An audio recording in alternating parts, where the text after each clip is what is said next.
वीहू कहता है कि मैंने अब तुम्हारे जो तलिस्मन सेक्टर्स हैं उससे बिल्कुल रिश्ता तोड़ दिया क्योंकि तुमने यहाँ पे मेरे साथ धोखा किया है। और यहाँ पे वो फुमेंटाओ के बड़े भाई से अपना नाता रिश्ता तोड़ देता है, या जो भी उसके साथ एग्रीमेंट हुआ वो वगैरह वगैरह वो तोड़ देता है। और यहाँ पे वो उसका साथ छोड़ते हुए कहता है मुझे इससे कोई मतलब नहीं, अगर तुम्हें इसे मारना है तो मार डालो। और यहाँ पे वो जाजी की तरफ तलवार करते हुए कहता है मेरी एक ही बड़ी दुश्मन है और वो ये है, और आज मैं इसको जिंदा मारने वाला हूँ। शीशु के डैड कहते हैं वीहू रुको रुको रुको, ऐसा मत करो, ये मेरी डॉटर इन लॉ है। ग्रैंडपा कहते हैं गार्डियन वीहू प्लीज़ ऐसा आप मत कीजिए। देन यहाँ जू युआन शीशु के डैड दोबारा कहते हैं कि ये अब मेरी डॉटर इन लॉ बन चुकी है और तुम इस पर हमला नहीं कर सकते। वीहू कहता है क्या डॉटर इन लॉ। देन यहाँ पे वो कहता है कि देखो आप चुपचाप मेरे रास्ते से हट जाओ, अगर तुम मेरे रास्ते के सामने आए तो मैं तुम्हें यहीं पे मार डालूंगा। जीशु के डैड मुस्कुराते हुए कहते हैं तो ऐसी बात है तो ठीक है।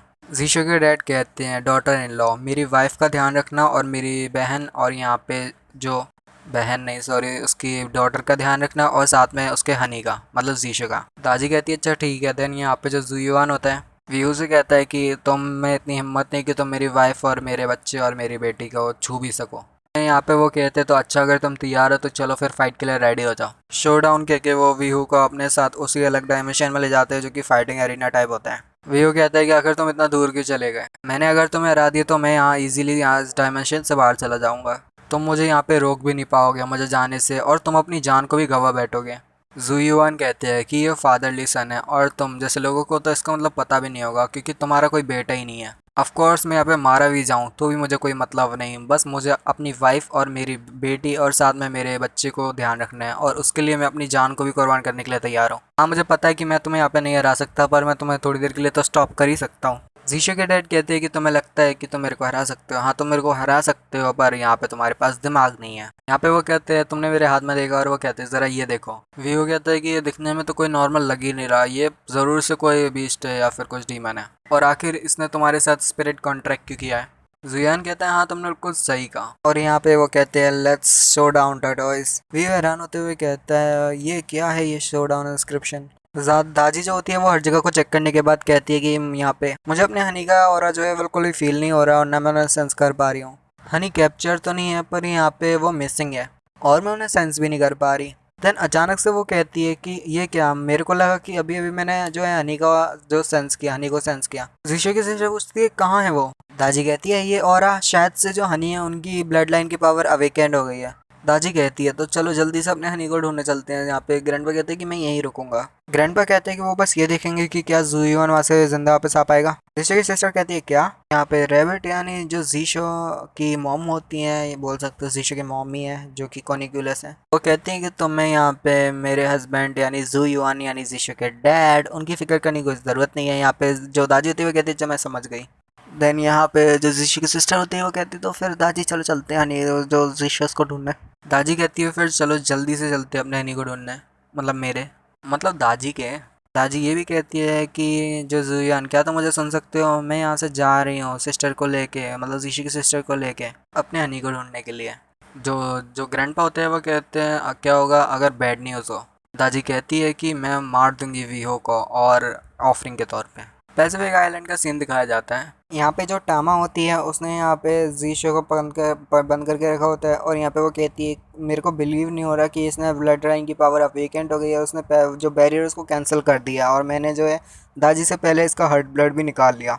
और दाजी मतलब मेरी आइडल अभी तक यहाँ पे नहीं आई, और ये बहुत एक अच्छा है जब यहाँ पे जो है ये जो जीशो उसका हार्ट ब्लड निकाल लिया है। यहाँ पे जैसी जो टामा होती है वो देखती है कि जो समुद्र है वो पूरी तरह से हिलना चालू हो गया है, और को ऐसा लगता है कि कोई पावरफुल हो रहा है वहाँ पे आ रहा है। और यहाँ पे जो पानी होता है समुद्र को पूरा तरह से इधर इधर होने लगता है, जिसकी वजह से यहाँ पे टामा कहती है कि यहाँ पे हो क्या रहा है। देन अचानक से वहाँ पे दाजी आती है जो कि खतरनाक लैंड करती है। दाजी कहती है आती है हनी, और यहाँ पे वो कहती है तुम टामानो मोई, तुम्हें यहाँ पे मुझे बढ़िया से बढ़िया एक्सप्लेनेशन सुनानी होगी। अगर मुझे एक्सप्लेनेशन में कोई भी गड़बड़ या ऐसा लगा कि तुमने यहाँ पे कुछ ना कुछ गड़बड़ करने की कोशिश किया तो मैं तुम्हें वहीं पे मार दूंगी। वो अपनी एक्सप्लेनेशन को सुनाने लगती है और साथ में जो जीशो का हार्ट ब्लड होता है उसको दबकाने की कोशिश करती है। यहाँ पे दादी कहती है तो मेरे हनी का हार्ट ब्लड है, और क्या यहाँ पे वो जो टामा होती है वो कहती है मैं आपको एक्सप्लेनेशन दे सकती हूँ। यहाँ पे जो दादी होती है वो उसको पकड़ लेती है और यहाँ पे वो ऊपर उतान देती है। बर्ड डीमन कहती है दादी से कि प्लीज़ उसको जाने दो, तभी हरिबाल कहता है कि देखो तुम्हें उसकी एक्सप्लेनेशन सुननी चाहिए टामा की। बर्ड डीमन की तरफ देखते हुए कहती है क्या तुम्हारे पीछे जो टंगा हुआ है उसके अंदर क्या जाओयू है।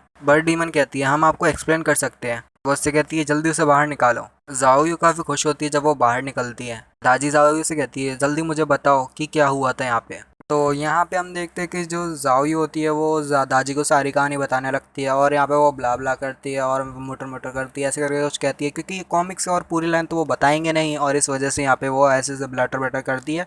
और यहाँ पे जो वो होती है हमारी वो जो जीशु की सिस्टर होती है वो कहती है कि क्या बात कर रही है ब्ला ब्ला ब्ला, क्योंकि यहाँ पे ये तो लिखा गया है तो वो पढ़ लिया होगा शायद वो जीशु की सिस्टर ने। और ये एक फ़नी है तो प्लीज़ इसको वैसे मत लेना। दादी कहती है अच्छा मैं समझ गई।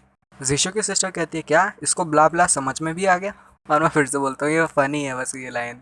जाओ कहती है सिखाओ इसको एक सबक सिखाओ, आगे से दोबारा ही ऐसा हनी के साथ ना करें। दादी कहती है कि मुझे लग रहा है तुम्हें लेसन सिखाना ही बेहतर होगा जिससे तुम अगली बार ऐसा मेरे हनी के साथ ना करो। दादी कहती है मतलब टामा कहती है मैं तो सिर्फ आपके लिए कर रही थी। वो टामा को मारती है और कहती है ऐसा करने की कोई ज़रूरत नहीं थी यहाँ पे।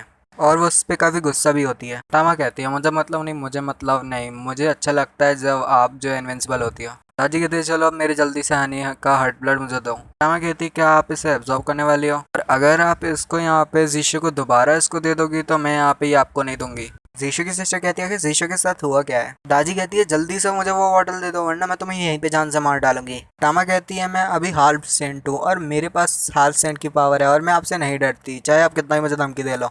देन हमें एक बिल्डिंग का सीन दिखाया जाता है। जीशु अपने मन के अंदर होता है पता नहीं कहाँ पे होता है और वह कहता है ये तीसरी टाइम था जब मैं किडनैप हुआ और क्योंकि ये सब ब्लड लाइन की वजह से हुआ। ये ट्राई कर रहे थे मेरी मेमोरीज को रीड करने का। तो जीशु अपनी पुरानी मेमोरीज को देख रहा है जिसमें वो काफ़ी छोटा हुआ करता था और उसमें से एक भूली हुई याद में जब यहाँ पे जो जीशु है वो टायरेंट से मिला था और यहाँ पे टायरेंट से वो थैंक्स करता है और कहता है घोस्ट अंकल। टायरेंट कहता है छोटे वाले जीशु से कि मुझे कुछ और कह के बुलाओ ये सही नहीं है।